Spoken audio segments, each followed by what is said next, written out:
So welcome back, everybody. Hope you had a lovely break. My name is Kavita Maharaj, and I'm going to be moderating this session. And these are our lovely guests, and I'll introduce you to them in a few minutes. I actually have a couple of questions just to get a sense of who's actually in the room. So let's pop the first question up, the first voting question we're going to ask you to vote on. And there it is. What's your responsibility within your firm?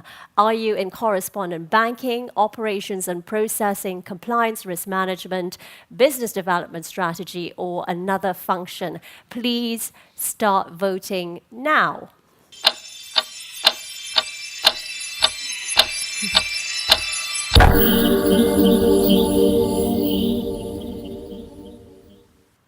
And here are the results. I'm just going to note them down quickly because it'll help us in our discussions as well.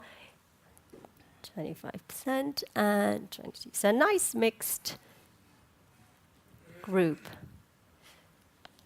Okay, next question, please, just to get another sense of who, what your views are on this particular topic before we actually launch into the topic.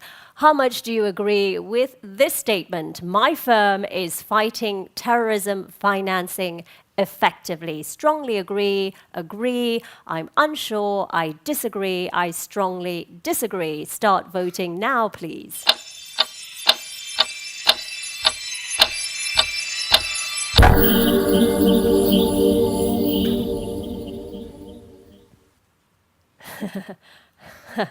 Okay. So I have to say, not as bad as I thought it would be. 7.3. Okay, right. Now that we got that out of the way, let's just introduce what we're going to be talking about. So as you all know, terrorists have become increasingly sophisticated. You don't need me to tell you that, and how they use the internet and social media to gain support for all of their financial activities. And obviously the regulators and the financial services industry are working together, or trying to work together, to prevent these terrorist groups from using the global financial system for these illicit purposes. So the kinds of things we want to discuss in this session today over the next hour are what are actually the latest trends in counter-terrorist financing, and are there actually standardized or cost-effective ways to choke off the financial lifeblood of terrorist organizations? So in such a way that we don't drown ourselves in additional regulation, we don't impose financial harm on innocent parties, and at the same time, we try to not get too into having to deal with data privacy concerns. So those are really, we're trying to do everything, and nobody wants to give up anything, it seems. So that's the sort of the discussion we want to have today. And here are our lovely guests to chat about that with us. Let me introduce you to them. On my left is Jim. And Jim is the Chief Compliance Officer for Deutsche Börse. He and Clearstream. Clearstream, as you know, is a wholly owned subsidiary of Deutsche Börse, and it operates all the post-trading services. So it ensures that cash and securities are promptly and effectively delivered between trading parties. So prior to this, Jim was a director at FinCEN, and that is the financial intelligence unit of the US Treasury. And his experience really runs the gambit, if you like, from his work on the side of US law enforcement to the private sector, and now at the security side of the business at Deutsche Börse Clearstream. He's also a very experienced lawyer and in AML and terrorist financing issues. So great to have you on the panel with us. Next to him is Tom. Tom is the director of the Financial Crime and Security Studies. It's a think tank, RUSI. He is a former banker. He spent 20 years at JP Morgan, and since 2014, he has been the director of this think tank. It's a London-based defense and security think tank. It focuses on issues that intersect the areas of finance and security. And one of the things that they really sort of hammer home is the importance of public-private partnerships and information sharing in tackling financial crime. And he's got lots of great examples that he will share with us throughout the session. He's published a lot of research, and it covers topics like the role of finance in defeating defeating al-Shabaab, the role of financial intelligence in identifying and disrupting foreign terrorist fighters and ISIS financing. So it would be great for him to bring out some of those thoughts in the session. Next to him is Troels Orting, and Troels also a very distinguished career. He is currently the Group Chief Information Security Officer at Barclays, my bank. And he was before that working at the European Cybercrime Center. He was the director there.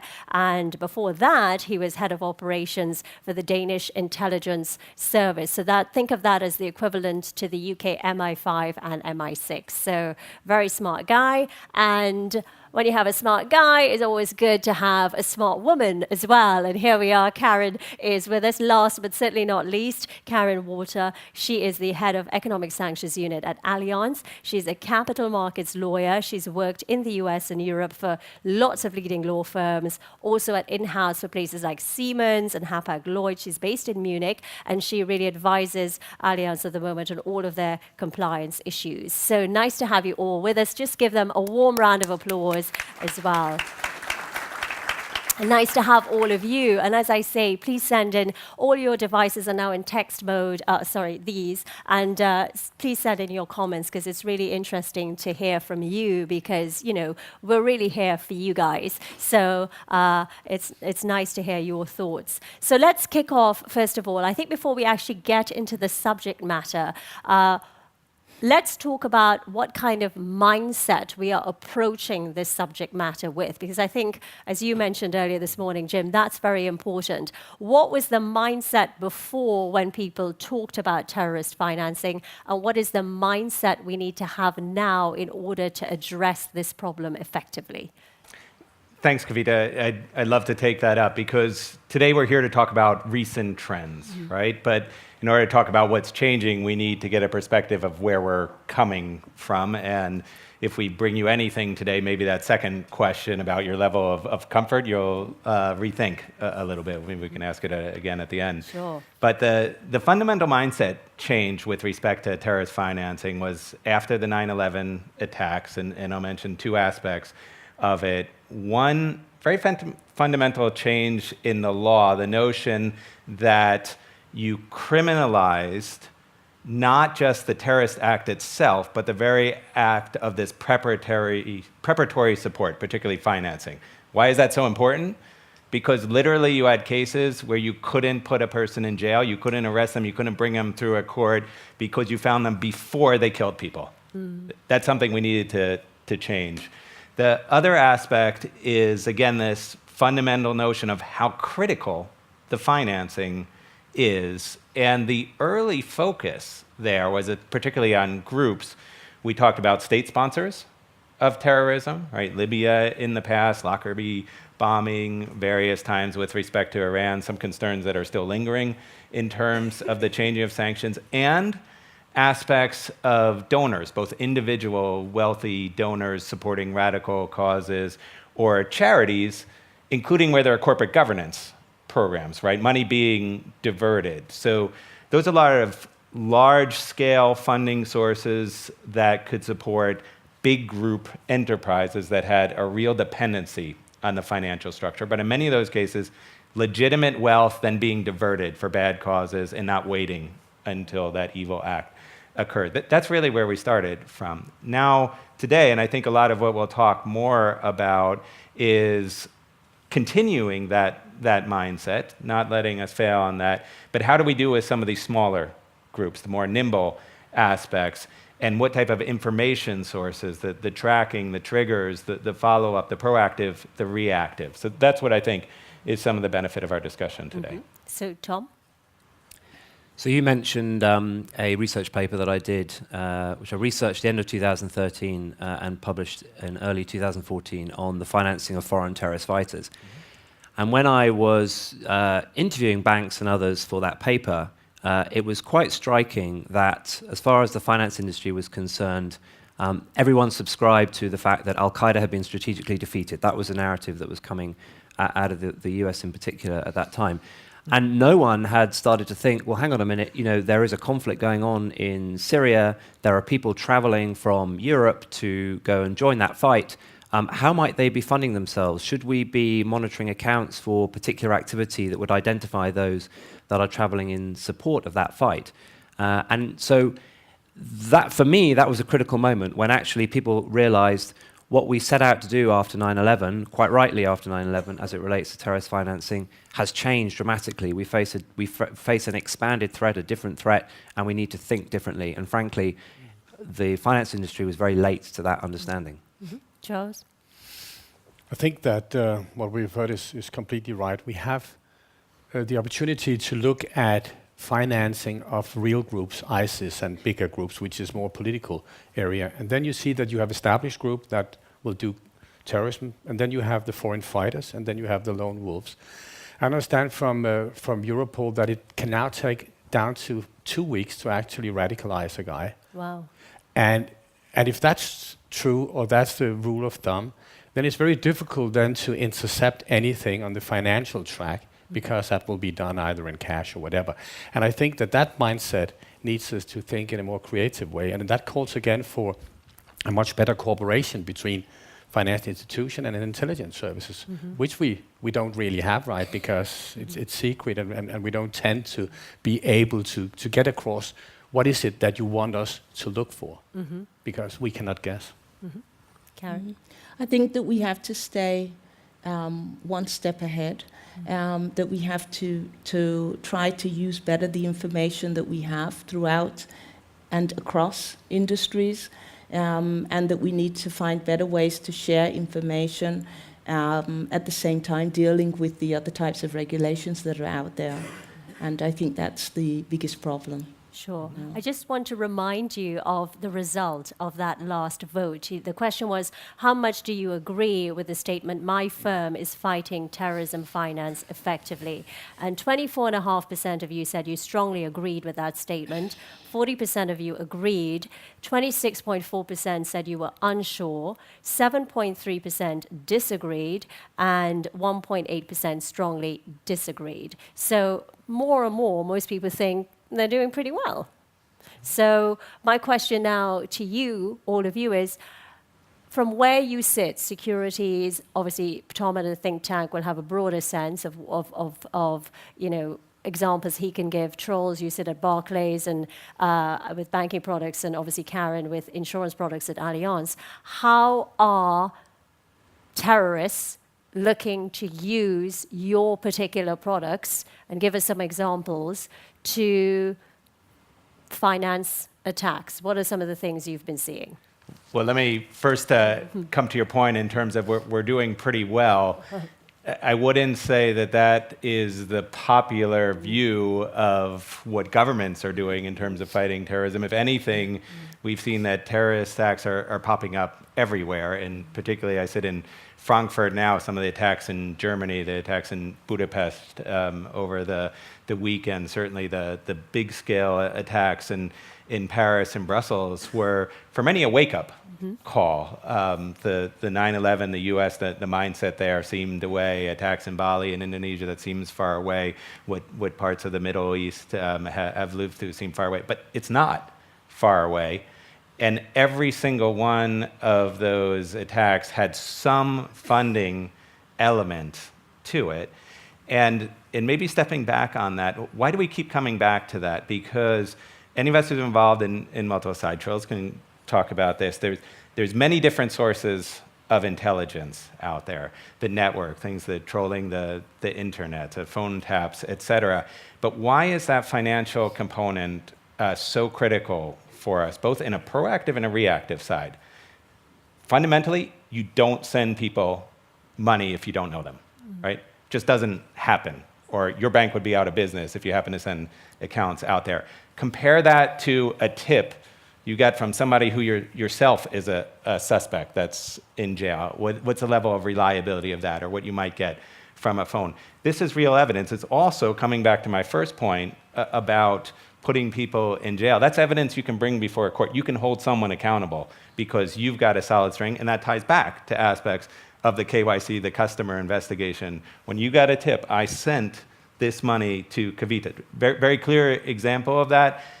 Again, when you have to turn on a dime and worried about the next attack. One popular example is information came out public, so I can talk about it, although I was personally involved, was the Times Square bomber. So you had a guy who set off a bomber, was starting to set off, it's smoking, they arrest him. He was on nobody's list, unlike the bomber in New York where they had looked at him before, the one this past weekend, on nobody's list. So the first thing they do is they go and they try and figure out where does he have any connections. They check his phone records, they check his bank account. One of the first suspects they looked at is he was sending regular transfers to one particular individual that also was not on the list. So they figure out, is this one of the guy who helped him there? Happened to be his landlord, right? This is how he was paying the rent for his flat. But that's exactly the connections that are very concrete steps that you can look and see if they're part of a network. Mm-hmm. And in terms of security products, where you sit at Clearstream Deutsche Börse, have you seen any of that in terms of terrorist financing? A little bit less in the securities industry itself. There are no real public typologies, but actually in this very past week, I was involved in a situation with a person who actually was arrested and convicted for being connected with a terrorist group, and we see him trading in securities, and the police are interested in monitoring that and continuing to follow these trails with him. So we're working through those authorities. Okay, Tom? So I would strongly disagree that 65% of people in this room are dealing with terrorist financing effectively, because I'm not sure that financial institutions really know what to do. And that's not a criticism, that's just, it's a fact that today, the terrorist financing has morphed so dramatically from that 9/11 period when, whatever it was, the 9/11 Commission said $300,000 had flowed through the formal banking sector. Now, actually, the biggest funders of terrorism, particularly in Europe, are our own governments, because they continue to pay benefits and student loans to individuals who then, unfortunately, use that money for their acts. So I actually think we need to start thinking very differently about the way in which we approach terrorist financing, because, as I say, we're still stuck in this post 9/11 mindset that Jim outlined, and it's not clear to me that the financial sector has a role to play, but I'm not sure the financial sector has as big a role to play as perhaps is suggested. And what Trolls rightly said was that the only way the financial sector is going to improve the way it contributes is if actually we get this cross public-private sector work going, and maybe that's something we can talk about separately. But I think that's what needs to happen. Then we will fight terrorist financing effectively through the financial sector. But right now, I don't think 65% of people can say what they do. Tom, just elaborate on that example. So I'm 19 years old, I get a student loan. Where do I go to get that in the UK, and what do I do with it? Well, so in the UK, it's up to you what you do with your student loan. You can drink it in the bar on the first night of term if you want to. And so there is no control over the way that money is spent. So there was a case in court recently. A chap had used his student loan to try and travel to Syria. Look at the reporting on the back of the attacks in Paris and Brussels, very clearly stated by the head of the financial intelligence unit in Belgium, Philippe de Costa. Benefit payments in Belgium contributed to those attacks, and that's not the only place it's happened. So we need to think very carefully about this issue, and I think get out of that, let's say, the post 9/11 mindset. Charles? I think that the high percentage probably was more an indication that the people in the room think that they do what they should do. It might not be efficient, but at least we do what we should do. But you don't know what you don't know. Exactly. And I think, again, that financial intelligence is important, but it's not the silver bullet, right? So it's another tool for counter-terrorist workers to have in the box that they can use, whatever. And they are deeply involved in other areas where they have cooperative individual sources, they're infiltrating whatever, they are listening to everything and blah, blah, blah, in order to identify. And then I think there's been a shift also, because we've seen more of these low-tech groups operating, especially in Europe. So you will see that the shooting in Paris and in Brussels, as far as I'm informed from my former colleagues, these were all planned and carried out using cash and prepaid credit card only for renting a couple of cars. That's it. So no real evidence. That doesn't mean that we shouldn't help and we should not continue to assist, but that has, again, implications in the way we do it, because we are a global bank, but we are separated, that we work for national entities in the various areas that we operate, and that prevents us from giving a holistic overview, so to say. Yeah. Secondly, we cannot get the information that I actually want, because I know from working on the other side that sometimes you actually know who you are looking at, but how can you tell this to the banks or the profiling so that they can be better? And I don't think we have reached that point yet. And that might be trust and whatever, and that might take some years or maybe even more fatalities before we move to that step. But I think a closer informal cooperation is needed. Karen, we're going to come to you, but I just want to pick up on Jim and Troels. You obviously both worked in law enforcement and then gone into a major financial institution. Now, we've all seen one of my favorite shows, CSI, or Law and Order, Criminal Intent. I don't know if any of you are sort of criminal TV show junkies like I am, but they have that war room when they're trying to track somebody, and every piece of information is on the board. If you watch Jason Bourne or whatever, and I actually think that's what actually happens, but I'm sure a lot of it is Hollywood. My feeling is, you're talking about mindset. Obviously, you working in law enforcement, when you approach a case, you have a certain mindset of how you move from one thing to another. And I would imagine, because you've got all the information right there in front of you in this war room, you're thinking holistically. You can see how this is affecting this. From what you're saying, that's very difficult when you're in a siloed corporate organization. And I've worked very much, not in financial institutions, but in a large corporate environment where you're in charge of a big department. And really, it was like turning a jumbo jet. It was very hard to even just get all the information to see it, because people within the organization wouldn't even give you the information. I always used to joke, it's easier to do work with colleagues outside of the company than within the company. I always used to say to my CEO, don't make me talk to people in the company, because that's just going to be a hard thing to do. So to come back to my question that I'm trying to ask is, what you're now gone from law enforcement into a bank. How are you changing the way you guys are helping banks to look at the way they piece together an investigate, or it probably isn't called an investigation then, but to piece together the pieces to know whether they've got something? Right. Well, I guess part of this is the very understanding that the best you could ever have is peace. Gets far beyond what we talk about in terms of terrorist financing, but some of the last panel, when we talk about correspondent banking, even if you know the activity with respect to your customer, why do you assume that you know everything about even their financial business? Right? They could be doing the same thing through 10 other banks, and you say, well, this revenue or this volume makes sense for what I know of them. But again, they could be telling the same story to 10 people even in this room. Think that again in this broader story of the terrorist network, and knowing that you could never know the whole story, and even the government will struggle on that, and have to work on the basis of incomplete explanation, especially if they think there's an attack. That's why we have the legal framework that exists in all countries with respect to suspicious activity reporting. If something just doesn't make sense, right? So Karen can tell you examples that someone would take out an insurance policy that just doesn't make any sense because they have a death expectation. Is that because they're a bomber? There's a whole industry in terms of terrorist financing where there are payments to the widows and orphans of those people who blow themselves up, literally. Just using that kind of business sense is quite important, and then it's on the basis of that suspicion that you report.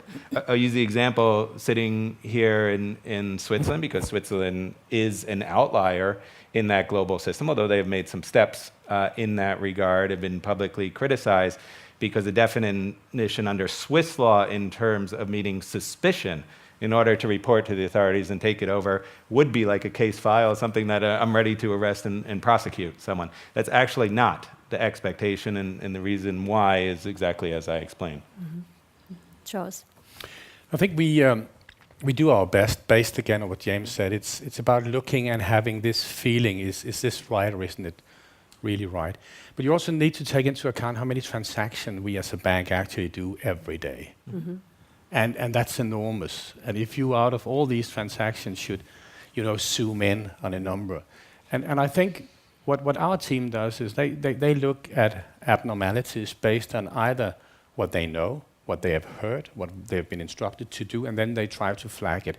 It could be a criminal, it could be money laundering, it could be terrorism, it could be tax evasion, it could be a number of areas, and then they report if they feel that they have an indication that is strong enough based on our internal rules. And I think that is also why I think we do a pretty good job compared to what is expected of us.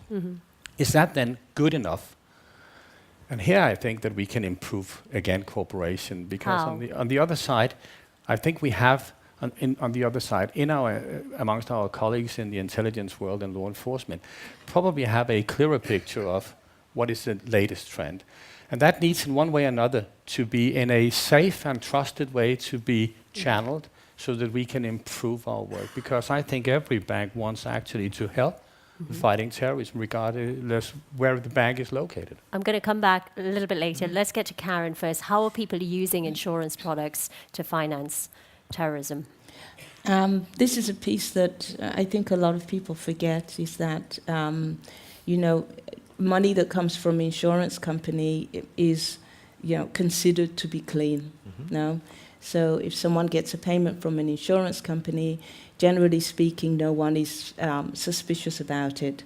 And for that reason, what we see is, people trying to get payments from insurance companies. Either, an example would be, using illicit proceeds to buy an expensive yacht, taking out insurance, crashing it, getting the insurance money, and now you have the money for that item in cash. What we've also seen are small occurrences of, for example, in an area in Germany, some police had noticed that there were some very small car accidents that were happening, and they seemed to have a pattern. Very, very small car accidents, fender benders. And it turned out that it was a group of Salafists who were setting up these little car accidents, collecting the money to send to ISIS. There have also been other occurrences, I think, in the UK, with car insurance, but generally it's people using, early redemption of insurance policies is another way to get cash from an insurance company that you can then use for whatever it is that you're doing. It's been, by using prepaid debit cards to buy insurance, car insurance, and then cancelling the policies early and asking to be paid by check. Okay. That's the type of stuff. We've had while you guys have been all chatting, we've had a very hard-working audience who've been sending in lots of great comments and lots of great questions. Thanks so much for those. Keep them coming, because I'm gonna say a few of them, and obviously say a few of them all at the same time, and then whichever ones you choose to answer, just explain to everybody that that's the one that you're going to answer, okay? So here we go. How do you consolidate fighting against terrorism financing requirements with financial inclusion promoted by FATF? That's one person. Another person asking, share any cases to identify terrorist financing via non-profit organizations or state-owned organizations. I think we covered this one. What product lines and financial channels are we seeing as the primary focus of value transfer for terrorist finance? Another person saying, Tom, are you saying all student loans and benefit payments need to be monitored, and exactly how we're going to do that? Can we really restrict financing of ISIS? Let's start with those to begin with. Keep them coming, guys. There are loads more I need to get through. Jim, you're up. So maybe I since I mentioned it as the first one, the share cases by state-owned organizations, or some of the broader ones. Some of the largest humanitarian projects that are going on with state sponsoring in some of the zones where otherwise you don't have functioning governments are those that have seen the greatest amount of diversion of those funds to terrorists. That can be the case, for instance, in Afghanistan, where the UN authorities had to distribute all of their payments in cash in the absence of a functioning banking system. And then as they arrested foreign fighters, you would find them with a bag full of the strap that literally came from the first level aspect. A lot of the groups, and this is when we're talking about groups again, that control conflict areas, essentially exhort a type of tax and cover social services. So the struggle that you have for the state entities is, who is your local partner? And then you have this aspect of a choice coming back.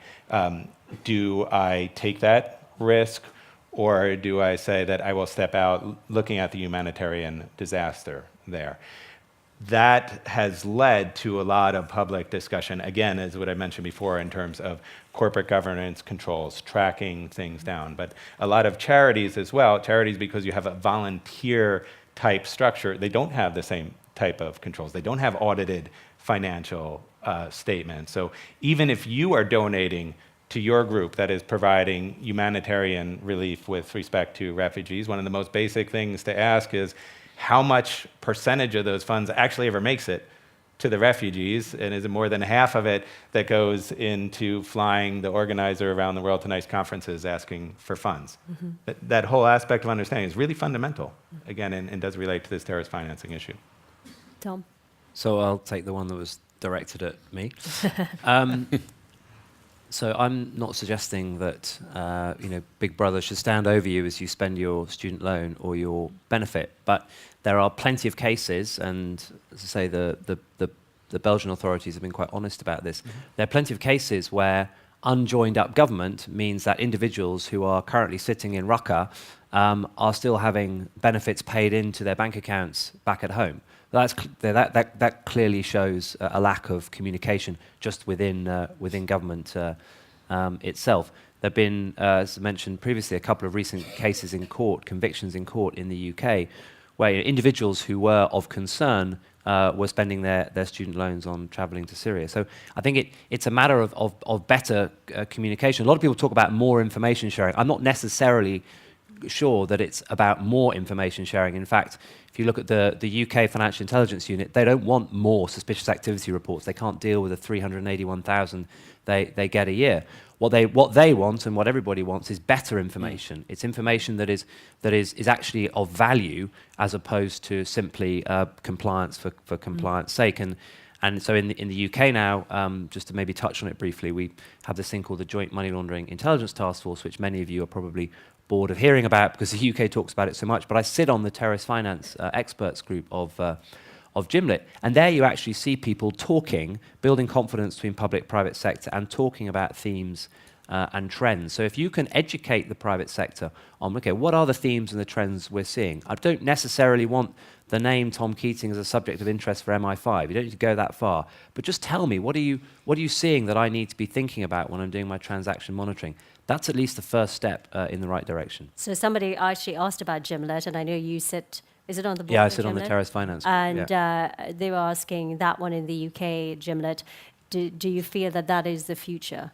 And more countries need to do. So you need to create a system that works for your own country. So in the United States, and Jim will correct me when I get this wrong, but under the Patriot Act, you have Section 314A and 314B, which facilitates information sharing between the government and the private sector and intra-private sector.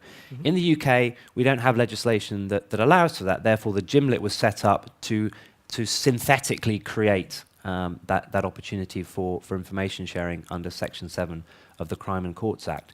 So in Holland, there is Article 20 of the Dutch Data Privacy, Police Data Law, or whatever it's called. So different countries have different ways of dealing with this, but I think it's important that countries do put in place whatever mechanism makes sense for them to share information, to share trends, so that you can empower the private sector. Because after all, the private sector has been placed on the front line by the authorities. So you better empower the private sector to do the job that you've asked them to do. Mm-hmm.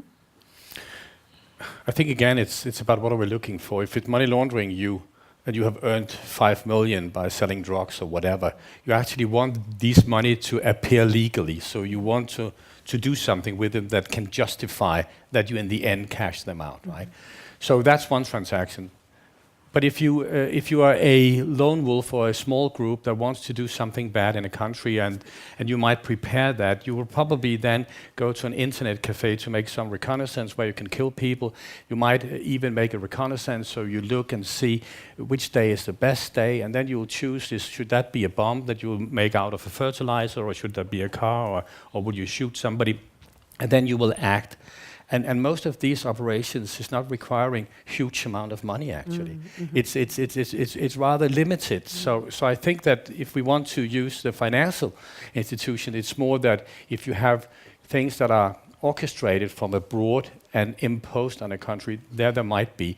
But I would say again that the ideal situation would be that if there was a link to a suspicion on investigation, and you could learn from that, and there would be a handover of information that we could look, it would improve it very much, because I agree with what Tom said. We have enough of information. We actually need to hone down on what is really important to do our job in the best possible way.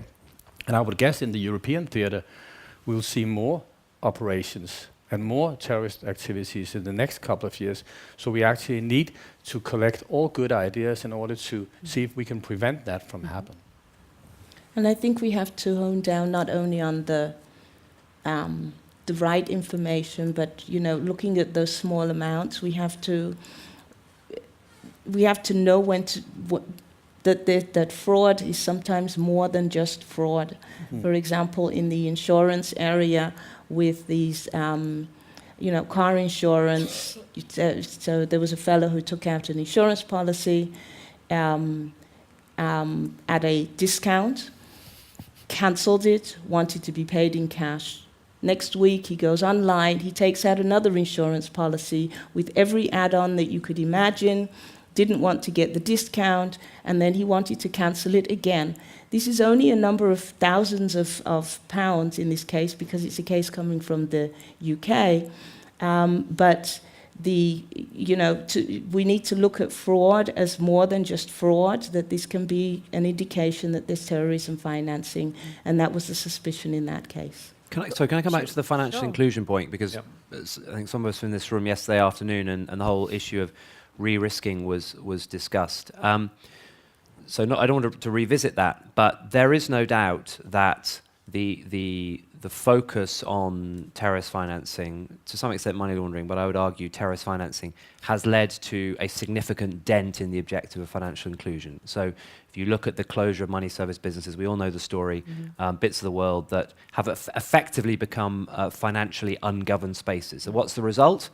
You interview people at Heathrow Airport, Schiphol, wherever it might be, they will tell you that they are stopping more and more people carrying blocks of money through the airport to get it to where it needs to get to. So we are clearly messing with financial inclusion on one side of the house, whilst on the other side of the house you've got sustainability development goals and so on saying we need to boost financial inclusion. Well, I don't think it's up to the financial industry to fix that. It's up to the top down to say what are our goals, and then we have to accept that there are certain things we'll have to dial back on if we want to achieve those global goals.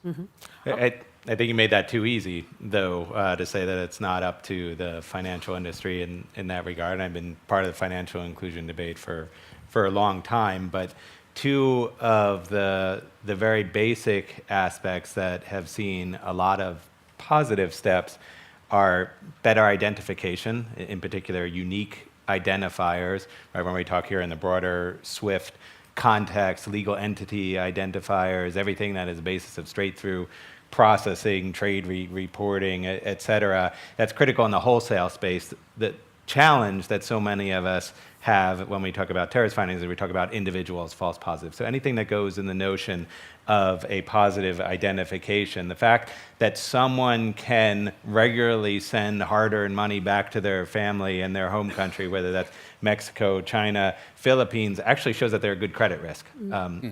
Building up that type of history is important. But the other aspect, the way that government has been encouraging and in some cases imposing obligations on the financial industry is limited purposes accounts, right? So the very fact that someone opens an account doesn't mean that they should have access to everything, but the Banque de France can force the French bank to open an account. Similarly, in Germany, it's a right to have an account. But that's something that takes your social payments that Tom was talking about and creates an opportunity also for the government to monitor and see the history and create a profile for a person. And don't forget also that terrorists and criminals, they're not completely stupid. They also read newspapers and whatever. So every time there is a big revelation of the TFTP program when Washington Post did it, which was an extraordinary good program actually, as soon as they read, okay, the cops are actually following transactions. Explain for some of the people who are not. But in the old days, the American authority could produce what is called a production order to actually SWIFT to give them access to all kinds of transactions based on a suspicion, and then they could search in those. And Washington Post revealed that program, and then it became public. And of course, when criminals or terrorists see what is it that they actually are looking for, they will try to avoid that. They're not stupid. So they went cash, and that's why Tom sees more suitcases of real money in airports than we did before, where they didn't think that we have this opportunity. So they adapt, and that's why we have to adapt. But I think we need to adapt based on information from those who actually knows what is going on right now. And if we could do that in one way or another, we can actually improve that. And now they'll use SEPA because SEPA is not monitored by the TFTP. That's another thing, yeah. So. Okay. I want to get loads more questions and comments. They're fascinating. We have a few more voting questions. Let me just get those out of the way first. So let's pop that one up on the screen, because I know somebody was asking this in one of the questions that came to me. What types of financial services are most relevant to terrorist financing? Payments, trade, insurance, securities, all of the above. Start voting now, please.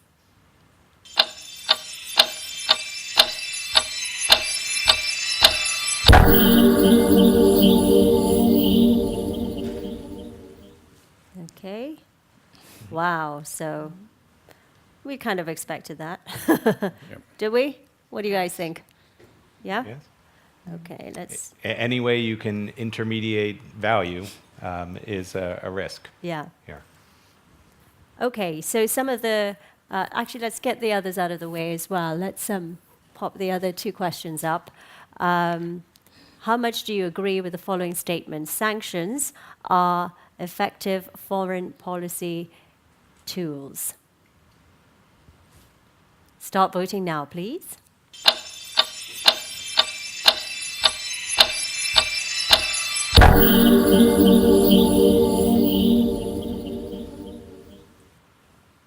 Okay.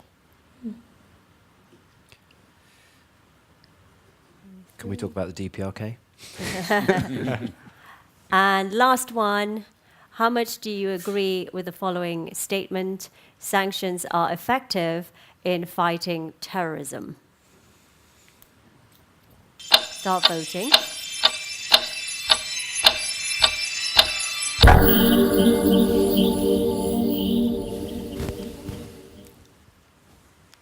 Okay, so 6, 21, 19.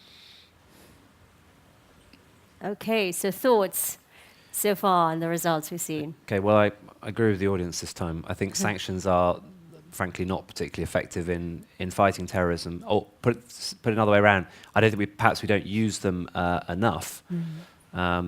So many of the people that are currently sanctioned are out there in Syria.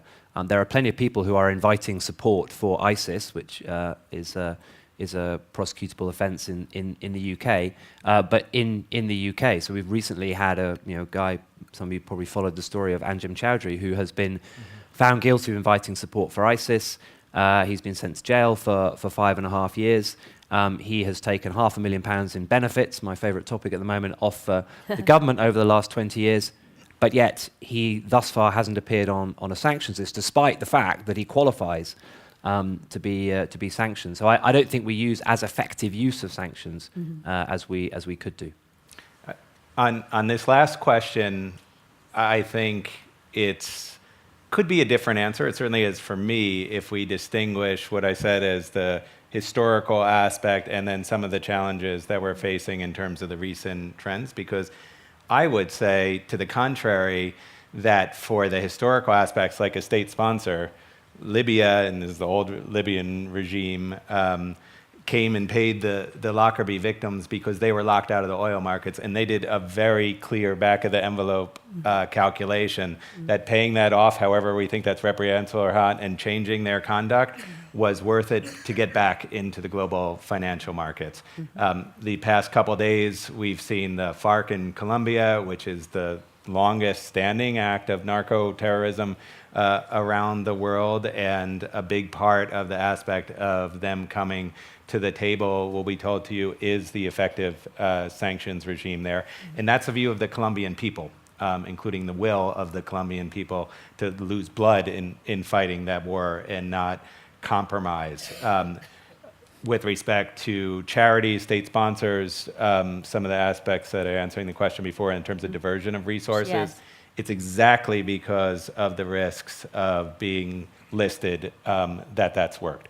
I agree on the other side with some of these small-scale funding aspects or the lone wolf. They could care less, especially if they're going to blow themselves up next week. So what do we need to do in terms, let's talk about solutions now. I want practical, step-by-step solutions, action plan, list of stuff we need to do, whether it be working with the government, who do we need to collaborate with, what kind of technology do I need to buy into my firm, what do I need to do with data owned by banks that would really make a difference to fighting terrorists. Give me a checklist, stuff. I'm going back to the office next week. What do I need to do based on all of the information that has been shared with you in terms of your experiences? Jim.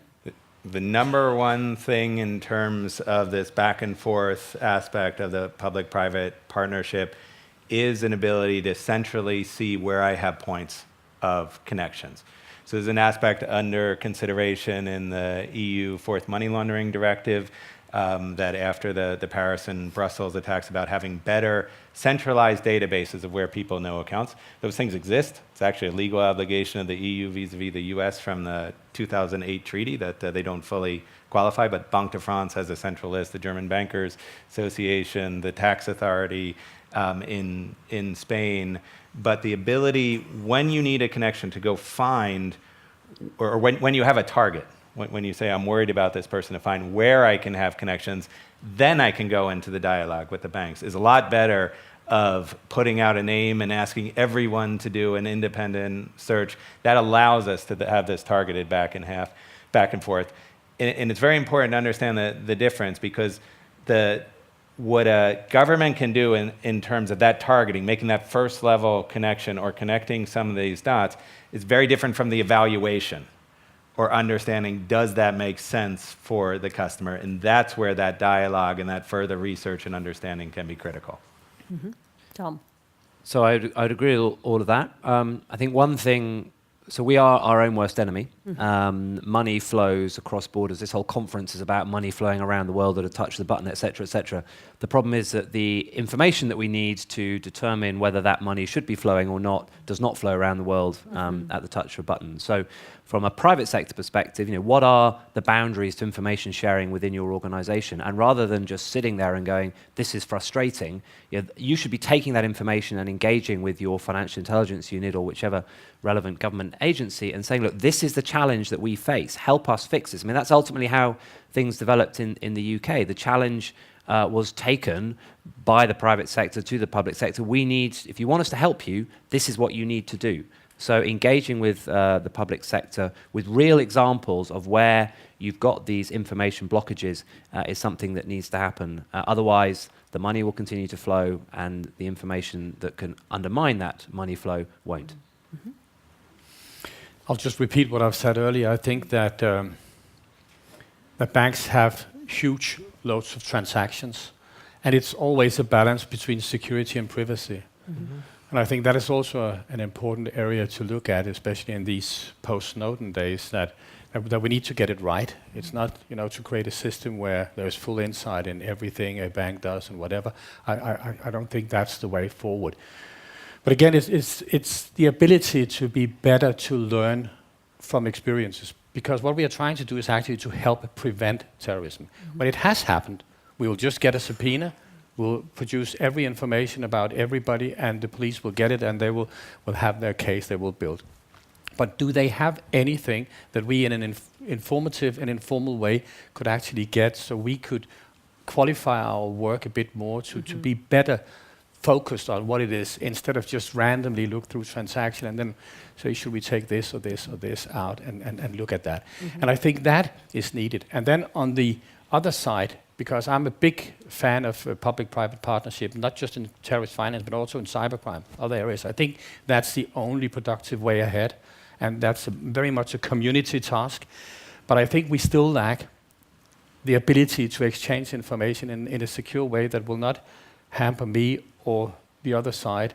And we also lack an international platform, because this is not a UK or a US or a Dutch or a German issue. It's a global issue. Mm-hmm. And I think that's what we need to address. Mm-hmm. I think we've got one more question that we can vote on. Have we? Is that correct? Yes? Yes, that's right. I'm still awake. So, on the conflict of data privacy versus fighting terrorism, please select one of the following propositions.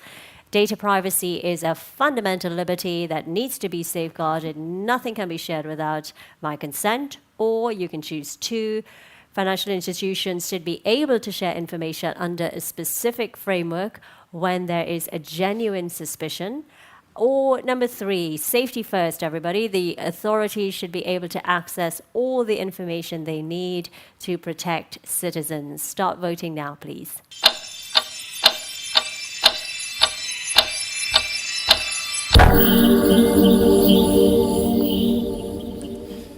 Okay, and here come the results. So, okay. Thoughts from our panel. Jim, let's start with you. I'm impressed to see 27% safety first. It's a pretty strong statement. Yep. It's a mindset change. Mm-hmm. Tom? I think it is a mindset change. I guess I'm not surprised to see the way that the numbers are shaken out. If you look at the rhetoric that comes from politicians in Europe over the last 6 to 12 months, who you would have thought would have been saying, that data privacy was paramount, that's clearly changing. So I'm not surprised by what I see. Mm-hmm. I'm happy to see that. Happy to see it. Yeah. Good. You're happy, we're happy. If I could add one more thing. So even for those 8%ers in the audience, consent is an option, right? So for data protection laws in particular, this is something that when we talked about the TFTP is a standard aspect in the payments industry of raising the understanding that for me to carry out your order to transfer funds out of this country, it is an international obligation that I need to make your name available, both the sender and the receiver. And if you don't agree with that, well, then we don't do the transaction. It's very simple in that regard. That is a consent aspect. I understand that people don't necessarily want to share their financial information, but what are you hiding? Sometimes I'm worried about the people that are worried about someone seeing their activity. Frankly, for all of us who travel around the world, my credit card can go off anywhere, but I'm actually happy when they question whether I really was in Colombia or other places that day. I know that something's working, and I think this is important when we talk about the cybersecurity, which also is a big function this week here at at Sibos, a big topic of attention. It's a little bit easier to share information with cybersecurity when you say, give me the hackers, those outsiders that we know are bad or someone that we don't want to deal with. That's very different from saying, I have this customer, and yeah, I only have this little aspect. Maybe it's not right, but he's still my customer. I do have some obligations vis-a-vis them.